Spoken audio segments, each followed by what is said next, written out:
Have a Friday trade. The Cleveland Browns are sending running back Carlos. Have a Friday trade. The Cleveland Browns are sending running back Carlos Hyde to the Jacksonville Jaguars in exchange for a 5th-round pick. That compensation comes courtesy of NFL Network's Tom Pelissero.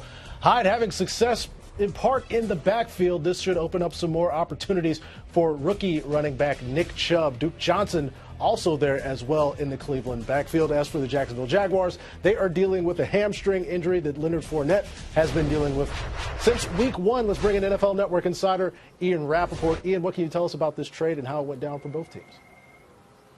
Well, this does a couple things for both of these teams. First of all, for the Jaguars, who of course have not had Fournette for most of this season, was supposed to come in and be their starting running back at some point. They simply could not wait any longer, decided to make kind of a proactive move and just go get a running back who can act as the starter for them, however long it ends up being until Fournette comes back. My understanding is this is not associated with a Leonard Fournette to injured reserve move. It is simply a running back to come in and play and be their starter until Fournette gets back. That's one thing. I think for the Cleveland Browns, it does another thing. It frees up their backfield. Nick Chubb is someone, a rookie, younger player, but who really has impressed in very limited touches.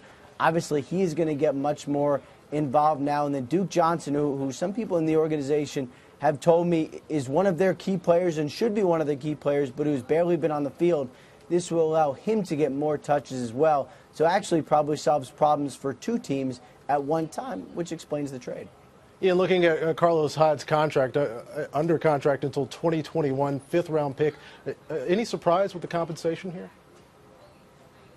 No, I think it's about right. I mean, he's only averaging 3.5 yards per carry, and it's a contract that, though it's not a ton of money for a running back, it probably is. And, you know, for the Jaguars, it really gives them two things. It gives them a 1-2 punch next year with Leonard Fournette at, $5 million or so a year, or it gives them a player that they can simply release without a lot of penalty. They inherit his contract with the trade, so if they cut him, there'd be some dead money as far as the salary cap goes next year. But if they don't cut him, it gives them two pretty decently paid running backs. And anytime